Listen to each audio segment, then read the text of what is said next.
In this episode of the Locked On NBA Big Board podcast, I have a special guest for you today. Nevada's Kobe Sanders took time out of his busy pre-draft process and pre-draft schedule to sit down for a one-on-one interview.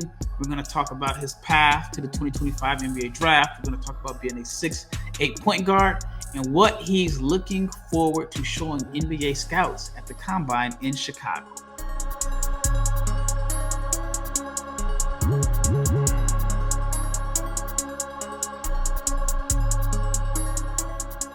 Big shout out to each and every person that has made the Locked On NBA Big Board podcast your first listen of the day. I'm your host, Rafael Barlowe. I am flying solo today, but my brother James Barlowe was there at the interview. He was behind the camera. He made sure everything went smooth from the audio to the visuals. So big shout out to James. But before we get into this episode, I want to let you know that it is brought to you by FanDuel. Right now, new customers can get $200 in bonus bets when your first $5 bet wins. So check it out at FanDuel.com. And if you're not subscribed to the YouTube channel, please subscribe, like, share, comment, and click the bell so you can be notified every time we drop an episode. It is May. We got the NBA Combine coming up next week. James and I will be in Chicago. I'll actually be at the lottery, so I'm looking forward to that. And then after the Combine, there's some pro days. I got some interviews lined up with different prospects. And then the draft is in June. So this is our season. It is go time. And I'm really excited about this interview with Kobe Sanders. He is a player that I'm really intrigued by. He is a 6'8" point guard. And he just has a very interesting story. Talk about a guy that has, basically gone from under the radar to somebody who not many people knew about, to being one of only 75 players invited to the NBA Combine. I'll give you a little bit of background. Listed at 6'9". I've seen 6'8", 6'9". I think we talked about him being 6'8", but he has great positional size, and he is a natural ball handler and playmaker. In a draft where there's quite a few intriguing jumbo playmaker prospects, I think Kobe Sanders is one that stands out. He started his career at Cal Poly before transferring to Nevada. And this year he averaged 15.8 points, 4.5 assists, and 3.9 rebounds per game. Also chipped in a steal, shot 46% from the floor, 34% from three, and 79% from the charity stripe. The main appeal with Sanders is the positional size and the playmaking. And he took a unique path to the NBA Combine. He participated at the Portsmouth Invitational. And usually if guys play really well at Portsmouth, the next step is the G League Elite Camp, which precedes the NBA Combine. But Sanders, and I haven't done the research, I'll be honest, but I think he's one of the few players, or the only one that I can think of off the top of my head, that literally skipped the G League Elite process. He goes straight from Portsmouth to the NBA Combine. Only 75 players were invited. Now, usually there are some players, maybe about 4 or 5 from the G League Elite camp that get the promotion to the NBA Combine. But like I mentioned, Sanders skipped the process, or he skipped a step. And in this episode, we're just going to talk about his path to the draft. We're going to talk about how we got started playing basketball, why he chose to go to Nevada in the transfer portal. And we also cover a little bit of who Kobe Sanders is as a person. All right, here is my one-on-one sit-down interview in Dallas, Texas with Nevada's Kobe Sanders. All right, we're here, Dallas, Texas, with Kobe Sanders, one of the more intriguing prospects in this draft class. You did something that, I could be wrong, but I haven't seen done before. You went from Portsmouth straight to the NBA Combine. The NBA Combine is next week, so we'll just start off talking about that. Tell me about, being prepared for the Combine. Just being blessed to find a good agency. They've been putting in a lot of work for me. It's hard. There's only 15 people who made it from Portsmouth to the G League Combine, so just for me to skip that step meant a lot, and it says a lot about the agency, and it says a lot about the preparation we've been putting in. It says a lot about you. Most definitely. It says a lot about you. So, 6'8"? Yes, sir. 6'8" point guard. How in the world do you end up as a 6'8" point guard? Well, funny, my whole life I was a small guard. The doctors only told me I was going to be probably 6'3". Okay. I went into high school probably 5'8". So you went in my size? Yeah, so it was growing. Are you 5'8"? I don't know. I'm not. I mean, on a good day, if I had them Alexander McQueen's, I might be 5'8". Okay, yeah, but yeah, so just growth spurts every year. So my whole life I was preparing to be a point guard. You know, at the next level, you got to be at 6'2". You got to be a point guard. So I was me and my brother working late hours with my dad, just grinding out point guard skills and just getting the feel of the game, watching film. My favorite players growing up were like Ty Lawson, Marcus Page. I was a UNC fan, so just watching little guards, and that's kind of where I developed my game. When did you hit your growth spurt? Like when did you start sprouting up? So it was probably like 2-3 inches every year. So so it didn't just happen you hear the stories where guys were 6'1" one summer, and then they came back in the fall and it was 6'5". No, so it was kind of gradual, but definitely every year it's 2 inches. And so my junior year I was probably 6'3", and I was like, okay, I might be taller than what the doctors say. And then by senior year I was 6'6", and I was like, okay, now I got the little height. I'm a taller point guard. And going into college, people try to push me to the wing, but I found a spot that kept me at the point guard. Still believed in my point guard skills, so I was blessed. So that was my next question. When you went to Nevada, you chose that school because they were going to allow you to play with the ball in your hands? Most definitely. I think a lot of teams in the portal, some of them were going to allow me to play with the ball in my hands, some off ball, some wanted me to play both. And just finding a winning culture, 2 veteran coaches there that really know how to get to the next level and know how to win it at that level. So just trying to find the best fit for me. And they already had guys in the program who knew how to win, going back-to-back NCAA tournaments. So trying to find the best fit for me, and I felt like that. They had Keenan Blackshear the year before, so big guard, so it was good. So when you went to Portsmouth, obviously that's a big deal for a senior.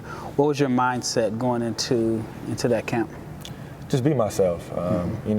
Going through this journey, you only get to do it once, and it's a dream of mine. So just trying to enjoy every moment and just be myself. A lot of advice I was told is just be myself. So I go out there, play my game, always make the right play, and everything's going to fall in line. So for those that haven't seen you play, describe your game.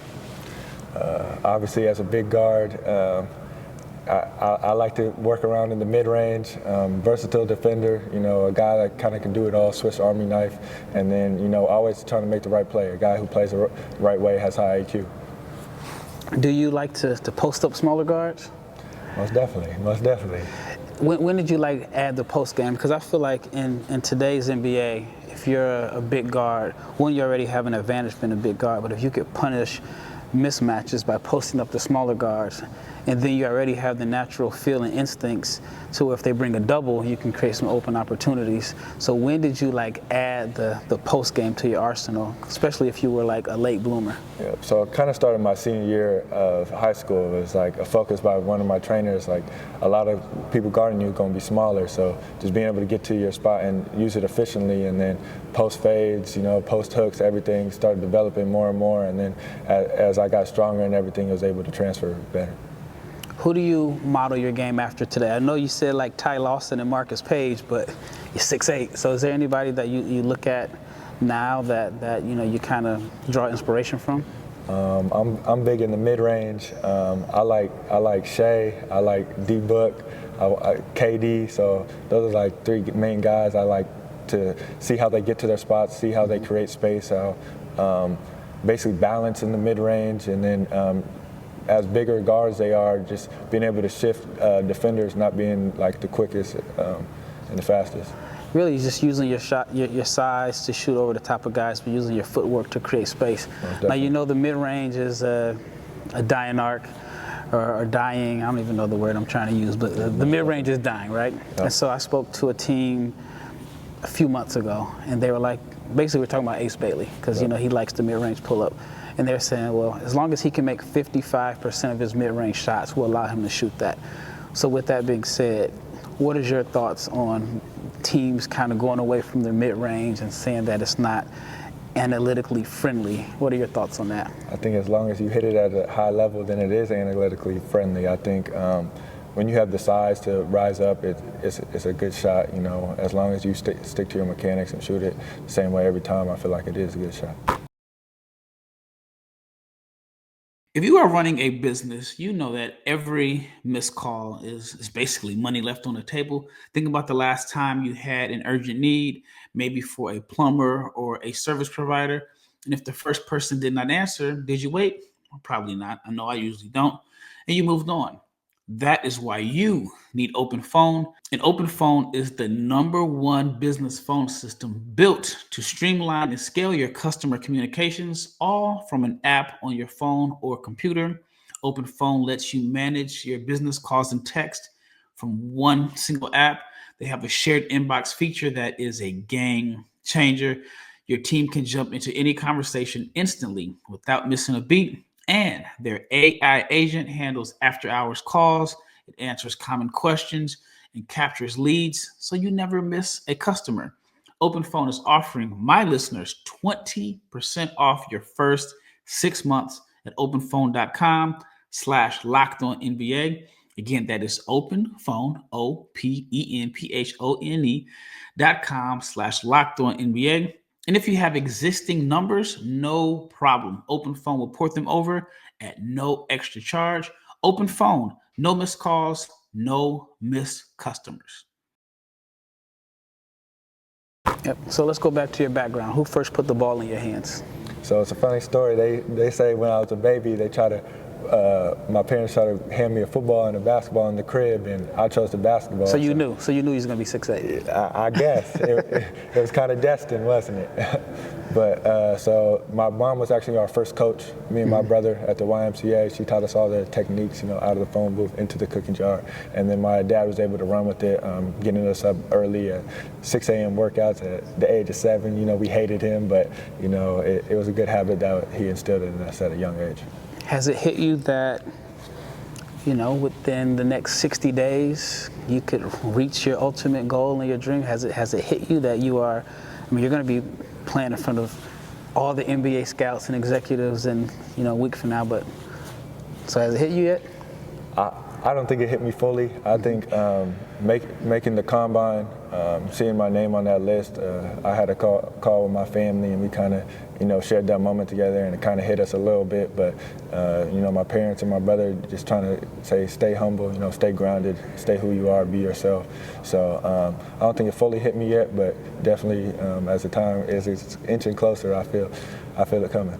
So when you got the call, I don't know if you got a call or email. Yeah, a call. Were you expecting the G League Elite Camp, or in the back of your mind did you know that you were going to the NBA Combine? I was just trying to stay optimistic, to say, but stay humble. But the agency and Ramon thought very highly that I had a shot to make the real one. So, I was a little confident. So when he called me and said it, it definitely was an exciting moment for us. In your opinion, why do you feel like you're underrated? You average like 14 points per game. You pass the ball 6'8". There are other guys that if they had your measurables and their stats that are ranked a little bit higher. In your opinion, why do you feel like you're underrated and you're not getting the same love as some of the other players in this class? I think my whole life I've kind of been the underdog. I think. Late growth spurt, so a lot of people didn't see it. And then, for 4 years, I went to Cal Poly, the Big West, small school, low mid-major, and then still Nevada as a mid-major. I think a lot of people overlooked me. A lot of people had a lot of doubts in it, and, I just try to keep my head down, keep grinding, and, the work's going to pay off. So what motivates you? What inspires you to get up and work on your game every day? My family's my why. Okay. I lean on them. It's kind of like I don't want to prove the haters wrong. I want to prove everybody who believed in me right. Okay. And so just the people who believed in me from day one, my family, my trainers, my brothers, my friends, So just everybody who always poured into me, I want to pour it back into them and prove them right. So tell me about your pre-draft process. When did you start? Was it like right after the season ended? Have you been in Dallas this whole time? So just give me a little rundown about, over your last 4 weeks. Yep. So right when season ended, I kind of just packed up my stuff, all online classes. So packed up my stuff, headed out to San Diego, took a little week off, to relax a little bit, and then came out here and been working ever since. And it's been a hard grind. it's definitely been a struggle. You know, they're trying to get me right. So it's been fun though. So basically every day, come here around 9 in the morning, get 2 workouts in, 1 lift sesh, 1 on the court, and then have another on the court after lunch, and then a little shooting at night. So kind of been the process. So what's your main focus in this pre-draft process as far as the areas that you want to improve on and maybe even show NBA scouts? Definitely, I think a big value that I have is my versatility. So I want to show defensive versatility. So I want to get a little quicker, a little stronger, so I could guard the fastest one and the biggest 4. So just being able to guard 1 through 4 would be very valuable at the next level. And then on the court, I want to show how well I can shoot it. I think I haven't been able to show that in my years in college, and I think I shoot the 3 ball better than a lot of people expect. So just working on that, perfecting that, and, you know, becoming more consistent. How many threes are you shooting, would you say, in a day in your workouts? Shooting, I couldn't tell you, but I'm making at least 700. 700 a day? Yeah. A day? So my question is, three shooting workouts, yeah. That's a lot of shots. Yeah, you know, you figure it adds up if you do, 5 days a week, that's 3,500 makes. So with you being a big point guard and you are at best with the ball in your hands, are you also working on like corner threes and catch and shoot threes? Because usually guys that are really good with the ball in their hands, they're best shooting off the dribble. Are you working on both, like pull-ups and catch and shoot threes? Yeah, most definitely. I mean, definitely working on the catch and shoot right now. That's what was mostly inconsistent with my game last year, and trying to perfect that, trying to show that can be my game. You know, I can play on ball and off ball with my IQ. Being a high IQ player, I'm valuable on and off ball, being able to get people open. So being able to space the floor would be very valuable. Is there anything in your game that you feel like you haven't been able to show on the college level? Like you feel like there's a little bit more to your game that maybe NBA teams and scouts don't know about? I'd just say my IQ always isn't shown, you know, in different systems. You know, you have different schemes and everything, but I think a lot of people don't see how my IQ switches from different systems, so I think my IQ is very valuable. So if I'm an NBA team, what do you bring to the table that's going to contribute to winning? I bring mistake-free basketball. I could go in right now. I feel like I can play 10 to 15 minutes of mistake-free basketball. You know, high IQ basketball, defensive versatility, and, you know, just play the right way.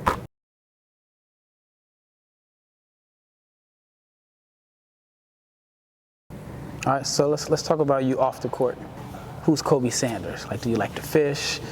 I know you're from California. Do you surf? Like, what do you do off the court in your free time? Because you're gonna have a lot of free time in the league. So I'm a big nature guy, being from California. So I like to go on hikes. I like to fish a little bit. You know, be at the beach. And then we were talking a little bit earlier about the camera. So I got my own camera. I got a drone. So I like setting my drone off, just taking the views and everything, taking pictures. And then on the side, I cook a little bit. Just cook a little something. Okay, you cook. So are you your own nutritionist in the pre-draft process? So I was a kinesiology major, so I know just a little bit about nutrition and just, you know, so. How do you think that helps you in this pre-draft process? Helps me a lot. I think just the biggest thing I learned in graduating from Cal Poly and Kines was just nutrition and how much it actually takes for your body to, like, you learn the actual calories you burn just doing simple things, and you're like, dang, you got to put a lot into your body. What you put in your body really helps you and fuels you, and how important sleep is and everything like that. So, and then just knowing how your body moves and knowing, you know, different mechanics and stuff like that. So. All right, last question. Draft night, your name is called. What would that mean to you and your family? Me a lot. I mean, I put in a lot of work, you know, and my family's always believed in me, and the people around me have always poured so much into me. So it meant a lot, you know. It'd be a lot of emotions going on, and I think it would just show how far we came and how underdog can come out on top. Yeah, you definitely have a true underdog story and a unique story, because you're only supposed to be 6'2" and you're 6'8". So, but you said you knew that you were supposed to play basketball when you was a baby, when they tried to put the football in your hands. Yeah. Thank you for your time. Thank you. See you in Chicago. Yes, sir. Well, that wraps up this episode of the Locked On NBA Big Board podcast. Again, big shout out to Kobe Sanders. I know the pre-draft process, I mean, guys don't really have a lot of time to do interviews, working out 3 times a day between shots and weights, just preparing for, honestly, the biggest job interview of their lives. So big shout out to Kobe Sanders. Also, big shout out to On Time Agency, class act there. Shout out to Sean Higginbottom and also Rob Villanueva and Aaron Perlson for helping set up this interview. Also, big shout out to the staff at Paul Quinn College in Dallas, Texas. I had fun with this interview. I think Kobe's absolutely going to, I want to say kill. I want to think of a better word, but actually I think he's going to do a really good job in the pre-draft interview process. This was my first time meeting him. We had never met before. And usually when I do interviews with players, I try to be around them for a day or two to build a rapport. I always tell people I'm not a journalist, even though I am part of the media. I'm just a guy that loves basketball. I love scouting, and I happen to have somewhat of a platform. And so I'm not the guy that usually just meets players and just puts a microphone in their face 10 minutes after meeting them, just because I understand players are usually a little bit reserved and they're more open once they have an opportunity to be around you and get to know you. And for Kobe, I just did not have the luxury of being around him for a couple of days and getting a chance to know him. Talked to him a little bit before the interview, but he was completely comfortable. And as you can tell, like he's a great interview. So I think he's going to do very well at the NBA Combine. Again, that wraps up this episode. I enjoyed it. I have more interviews and exclusive pre-draft content coming out very soon. Like I mentioned, I will be in Chicago at the NBA Combine. I will have some interviews done there. And I'm looking forward to creating some pretty fun content around the 2025 NBA Draft. So stay tuned. If you're not subscribed to the channel, please subscribe, like, share, comment, click the bell so you can be notified every time we drop an episode. I have another interview with Neocolis Abdalis. I mean, I guess you can say I'm targeting some of the jumbo playmakers in this draft class. I was able to spend some time with Abdalis. And so the interview was a little bit shorter as he had to catch a flight to go work out for a team. But that is an interview that I will be posting soon. And also got some of the workout footage. So I posted that on Twitter already, but I'll probably post it here on the Locked On NBA Big Boy YouTube channel. Once again, thank you for making this your first listen of the day. I am out of here.